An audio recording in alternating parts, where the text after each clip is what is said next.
Welcome back. A proposed Grant County program is aimed at steering children away from gangs. Grant Integrated Services is looking for money to start a new program called A New Road. The organization is in charge of Grant Mental Health, New Hope, the Prevention and Recovery Center, and Directions in Community Living. Leroy Allison, Grant Integrated Services Executive Director, said they began working on the proposal after Grant County Sheriff's Office officials approached them about developing a program to address gang problems. The program involves pairing a youth with a caseworker and giving the child access to support from Grant Integrated Services. Allison compared it to the Building the Bridges program in Yakima County. The agency is seeking 2 different federal grants for up to $500,000 to fund the program. The Grant County Commissioners recently gave their support to the agency. A group of landowners are continuing to fight for their plan for delivering surface water in the Odessa sub-area. The Columbia Snake River Irrigators Association recently sent a statement of no acceptance for the East Columbia Basin Irrigation District's and U.S. Bureau of Reclamation's plan to pay for expanding the system with a bond. Both groups are trying to address issues with the declining Odessa sub-area aquifer.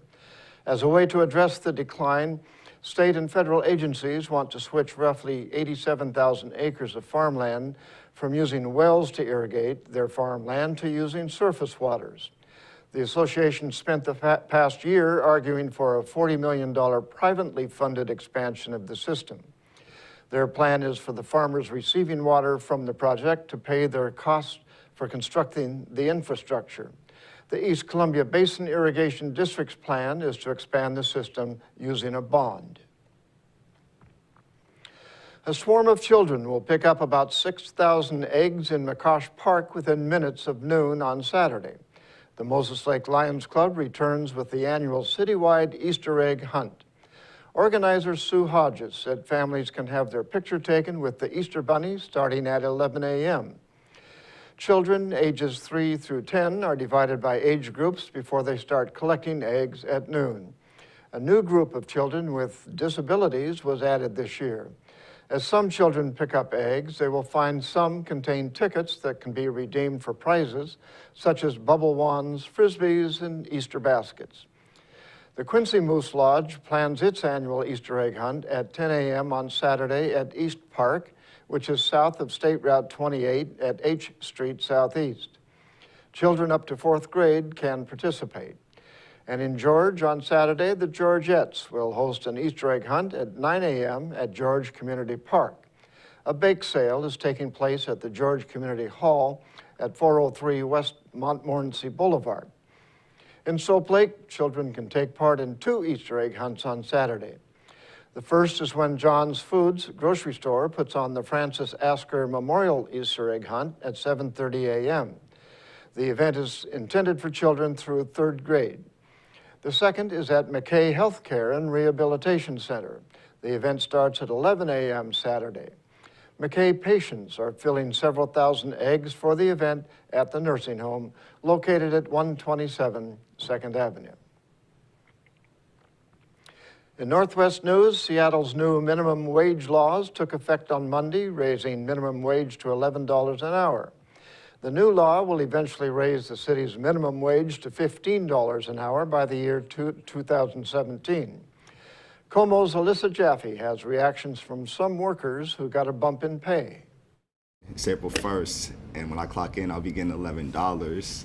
No more $9.47 an hour. Fast food workers and others who marched, striked, and spoke out for higher pay are celebrating Seattle's new minimum wage. When I go to work today, I will be making $11.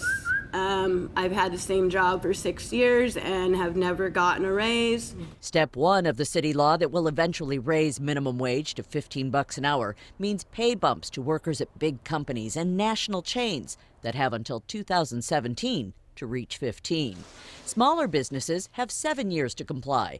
Complying means menu prices will be 21% higher at iFIBER in Wallingford. The restaurant is paying workers the full $15 an hour, but no longer encouraging tipping. The mayor said lawbreakers won't be fined yet. Before we do enforcement, we really do have to do education. particularly with small minority-owned businesses, particularly where English is not the first language. This is a huge victory, but with one sticking point. UW.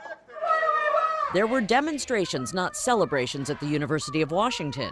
The UW increased pay for 70 employees who earned less than $11 an hour, but not the 2,600 student workers who make less. You really have to live paycheck to paycheck and wonder from one month to the next if you'll make rent.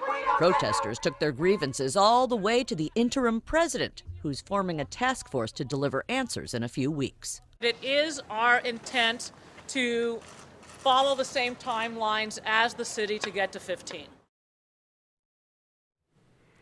And that's going to do it for us here at iFIBER 1 News. We want to thank you for watching, and we'll see you again tomorrow.